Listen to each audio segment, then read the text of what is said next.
उस ताड़का को देखना ही अपने आप में भयप्रद था, लेकिन राम लक्ष्मण सहित विश्वामित्र में से कोई भी न तो उद्विग्न हुआ और न ही अशांत। ताड़का के साथ मायावी निशाचरों का एक बड़ा दल था, जिसका नेतृत्व मारीच व सुबाहु कर रहे थे। इन सब ने एक साथ राम लक्ष्मण को उपेक्षा और तिरस्कार से देखा और ताड़का ने अति कुपित होकर विश्वामित्र पर अपने महासूल का संहारक व संघातक प्रहार किया। नमस्कार मित्रों, आज हम राम कथा लेकर उपस्थित हैं। आज का प्रसंग है मायावी ताड़का का वध। मित्रों, ब्रह्मर्षि विश्वामित्र का कथन अभी समाप्त भी नहीं हुआ था कि वन में अनेक सिंहों के समवेत गर्जन से भी कहीं अधिक स्वर करने वाली घोर नभभेदी ध्वनि हुई। इस महाध्वनि से सभी सावधान हो गए। हालांकि राम व लक्ष्मण को अभी तक यह समझ में नहीं आया कि यह विकराल ध्वनि किसकी हो सकती है, क्योंकि यह ध्वनि कुछ ऐसी थी कि अपनी गर्जना से समस्त वन्य प्राणियों को भयभीत करने वाला वनराज सिंह भी भयाकुल होकर भाग खड़ा हो। राम व लक्ष्मण के मुख पर आई प्रश्न की रेखाओं के चिन्ह को मिटाते हुए विश्वामित्र बोले, अब कहीं अधिक सावधान और सजग होने की आवश्यकता है। यह विकराल स्वर ताड़का का है। उसी ने इस संपूर्ण वन क्षेत्र में मनुष्यों को ही नहीं, पशुओं का भी जीना दूभर कर रखा है। वह सभी के जीवन का आतंक बनी हुई है। ताड़का का नाम सुनकर राम ने कहा, कुछ भी नहीं, परंतु उनके मुख पर प्रश्न की कुछ नई लकीरें अवश्य उभर आईं। इन्हें समझने में विश्वामित्र को तनिक सी भी देर न लगी। उन्होंने बड़े ही शांत स्वर में कहा, क्षत्रिय राजकुलों में आखेट का प्रचलन है, परंतु तुम्हें ज्ञात है कि पशु हत्या को आखेट नहीं कहते। आखेट के भी कुछ नियम होते हैं। मित्रों, उनके इतना कहने पर राम ने धैर्य से कहा, हाँ, पशु हत्या को आखेट नहीं कहा जाता। आखेट में निरीह व निर्दोष पशुओं व प्राणियों का वध वर्जित है।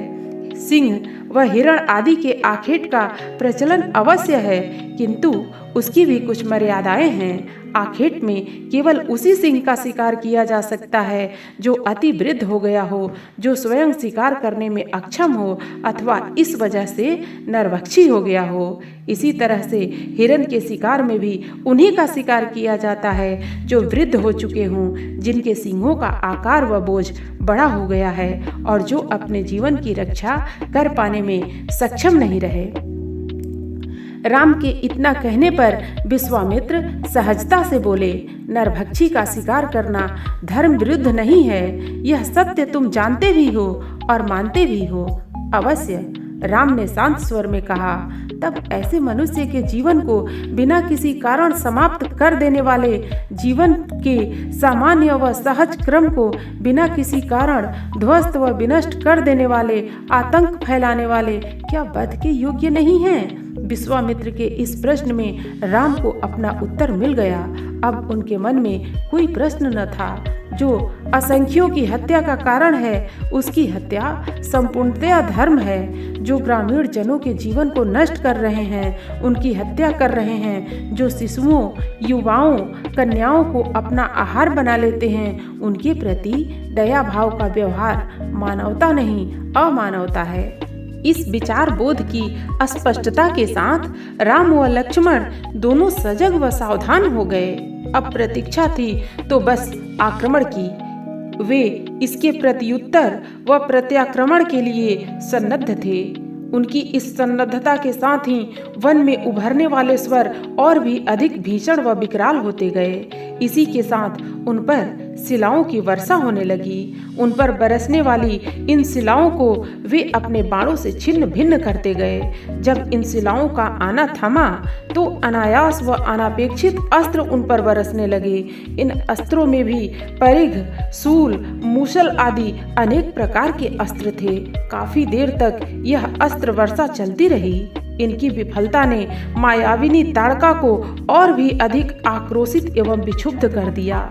वह अपनी इस विफलता को अधिक देर तक सहन न कर सकी, इसलिए वह स्वयं अति विकराल रूप धारण करके अपने हाथों में अति भयानक शूल लेकर स्वयं प्रकट हो गई। उसे अपने सम्मुख देखकर ऐसा लगा जैसे किसी संपूर्ण विकरालता व भयावहता को साथ लिए स्वयं कज्जलगिरी प्रकट हो गया हो। मित्रों, उस ताड़का को देखना ही अपने आप में भयप्रद था, लेकिन राम लक्ष्मण सहित विश्वामित्र में से कोई भी न तो उद्विग्न हुआ और न ही अशांत। ताड़का के साथ मायावी निशाचरों का एक बड़ा दल था, जिसका नेतृत्व मारीच व सुबाहु कर रहे थे। इन सब ने एक साथ राम लक्ष्मण को उपेक्षा और तिरस्कार से देखा और ताड़का ने अति कुपित होकर विश्वामित्र पर अपने महाशूल का संहारक व संघातक प्रहार किया। उसे इस तरह प्रहार करते हुए देख राम ने अपने अनुज लक्ष्मण से कहा, लक्ष्मण, तुम इन निशाचरों के दल को देखो। मैं गुरुदेव पर प्रहार करने वाली इस मायाविनी को समाप्त करता हूँ। गुरुदेव की रक्षा करना मेरा दायित्व है। यह कहकर राम ने अपने अमोघ बाण से उसके द्वारा छोड़े गए महाशूल को कई टुकड़ों में छिन्न भिन्न कर दिया। अपने महाशूल की यह दुर्दशा देखकर ताड़का अपनी मायावी विद्या से अनेक अस्त्रों को प्रकट कर प्रहार करती गई, लेकिन उसके सभी अस्त्र राम के अमोघ बाणों से नष्ट होते गए। अब उसके पास न तो कोई अस्त्र बचा और न कोई माया।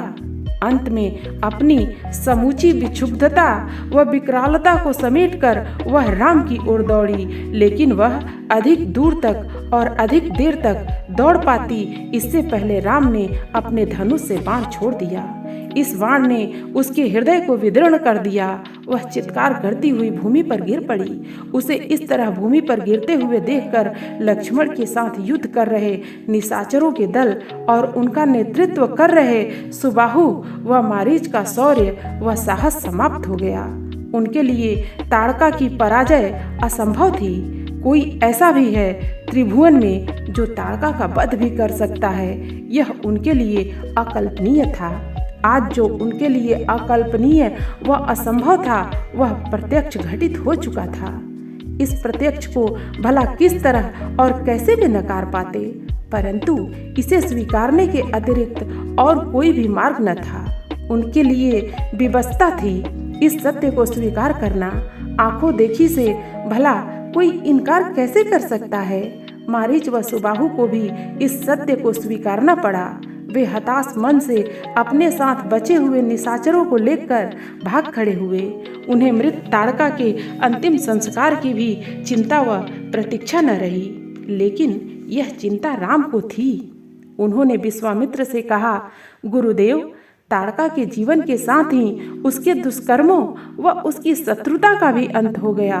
अब हमें विधि पूर्वक उसका अंतिम संस्कार संपन्न करना चाहिए। मित्रों, राम के इस कथन पर विश्वामित्र ने कहा, तुम्हारा कथन सर्वथा उचित एवं मर्यादापूर्ण है। ताड़का की मृत देह का संस्कार हम अवश्य करेंगे। ऋषि विश्वामित्र के कथन को सुनकर राम ने लक्ष्मण को संकेत से समझाया कि अंतिम संस्कार की समुचित तैयारी की जाए। अपने अग्रज की बात समझते हुए लक्ष्मण ने वन से काष्ठ एकत्र किया और समुचित स्थल देखकर उसे व्यवस्थित चिता का रूप दिया। चिता की व्यवस्था हो जाने पर दोनों भाइयों ने ताड़का की मृत देह को उस पर रखा। जिस तरह से राम और लक्ष्मण ताड़का की मृत देह को चिता पर रख रहे थे, उससे लग रहा था कि जैसे कि वह कोई उनकी सगी संबंधी है। अंतिम संस्कार के प्रत्येक कृत्य में राम का स्नेह व अपनत्व झलक रहा था। उन्होंने बड़े धैर्य व शांति से अंतिम संस्कार की सभी विधियां संपन्न की। इनमें उन्होंने कहीं भी कोई भी त्रुटि न रहने दी। सभी तरह के अंतिम कृत्यों को समाप्त कर उन्होंने पास के जल स्रोत में स्नान किया। अब वे विश्वामित्र के साथ आगे चलने के लिए तैयार थे। मित्रों, कहानी आपको कैसी लगी? आप अपने कमेंट्स के द्वारा हमें अवश्य बताएं। कहानी पसंद आने पर वीडियो को लाइक और शेयर करें। ऐसी आध्यात्मिक कहानियाँ सुनने के लिए हमें सब्सक्राइब कर लें। धन्यवाद।